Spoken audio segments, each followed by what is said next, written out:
It's time to take a break for yourself and grab your daily snippet.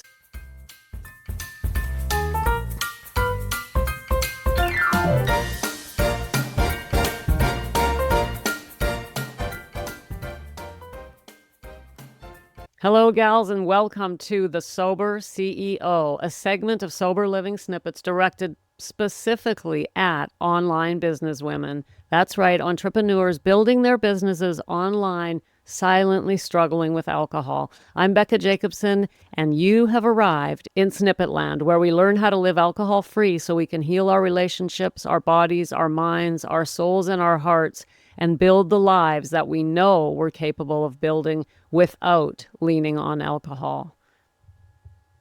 That's what we do. We're healing. We realize that it's not about the alcohol, is it? It is so not about the alcohol. So what is it about? Well, today I'm going to talk about 5 silent emotional patterns that I've noticed. These are emotional patterns that high-achieving women use to cope and what we're really trying to heal. So these are 5 patterns. There you are, you're successful, you're driven, and yet somehow behind all your achievements, you're tired.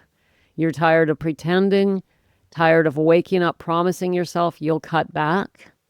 You're tired of wondering why you keep doing something that doesn't even feel good anymore. That's a good one, right? Why do I keep doing this? I don't even enjoy it anymore. Talk about on autopilot.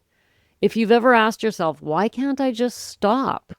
This isn't about willpower, gals. It's about what's underneath. So in this short reflection, I'm going to talk about 5 emotional patterns I see over and over again in high-achieving women. Patterns that drive secret drinking even when everything looks fine. You're not going to find solutions here, but my goal is to give you something more powerful than solutions today. And that is clarity. Clarity. Ready? Okay, the 5 patterns. The first one is what I call the overfunctioner. The overfunctioner. You do more than's required. You're always on time. You're always planning, managing, performing, overachieving, happening. You manage, plan, and perform like it's your job to keep the world from falling apart. Your drinking is, in fact, often the only time you stop. Let me say that again, gals. You're the overfunctioner, and your drinking is often the only time you actually stop overfunctioning. Whether it's at home, looking after people in the house, or at work, you are always on and always there and always doing, and the only time you get to actually stop and just let it go is when you're drinking. Even if your drinking's in secret, which for some of us it is. This is the overfunctioner, and if you recognize yourself in this, I want you to know you're not alone, but that sooner or later, you're going to want to learn how to stop without the alcohol, and that's what we do here in Snippet Land. That's number 1, the overfunctioner. The second secret, quiet, emotional pattern that I've noticed is what I call the perfection mask. The perfection mask. You've built an identity around being very capable and very polished and very together, right? Nobody would believe that you are using alcohol to cope. Your identity is a mask of perfection. In fact, your perfection mask is so nicely polished that no one can even see the cracks in it. But you're using alcohol as a release valve. Sound familiar, gals? This was definitely me. I would go to work, I'm the college professor, do the job, do the thing, and then walk in the door at home and just let it all fall apart. And it was the only way I could relax and not be perfect and not be over-managing and over-functioning. Number 3 is what I call the secret rebellion. I love this one. We follow the rules. You follow the rules. You do what's expected. You're not the rebel. You show up. You do what's supposed to be done. But under the surface, drinking is your silent fuck this. I can break the rules. It's how you reclaim control, even if it's costing you more than it's giving. You use alcohol to rebel because you're always following the rules in your life. Really, what you would like to do is rebel a little bit out in your world, but you can't because you're wearing the perfection mask and you're an overfunctioner. So your secret rebellion is the alcohol. I don't know if you've ever thought of it that way, but if it's the only time you get to just throw caution to the wind is when you're drinking, then you don't know how to express your own personal creativity, your own way of showing up in the world without being a rigid rule follower unless you're drinking. That's the secret rebellion person. Sound familiar? Number 4, the caretaker syndrome. You meet everyone else's needs first. You soothe, you support, you manage, and the whole time you're ignoring your own pain. I think all of us, all women, regardless of our careers or our path in life, we are caretakers, aren't we? And we look after others and we're always showing up for others. Alcohol becomes the one way we can soothe. We can just sit and give back to ourselves by allowing ourselves to relax with a drink. Until, of course, it doesn't help. And we realize this isn't working anymore, but it's all we know. The question to ask yourself here is, what would it look like if you let someone take care of you once in a while? Usually someone who's in the caretaker mode is somebody who really doesn't allow others to help them. Have you ever had a friend say, why don't you let me help you here? Or your partner might want to help, or somebody wants to show up and do for you, and you're always, no, I got it. I got this. I'm good. I got it. I got it. You're soothing, supporting, and managing other people while ignoring your own need. We all need to be helped. We all need to allow others to help us once in a while. And instead, we let alcohol take that role. That's number 4, the caretaker syndrome. And number 5, I call the emotional bottler. You're calm, you're composed, you're controlled. You're all bottled up, baby. No one sees the grief, the rage, the loneliness, or the resentment. No one sees what's going on underneath.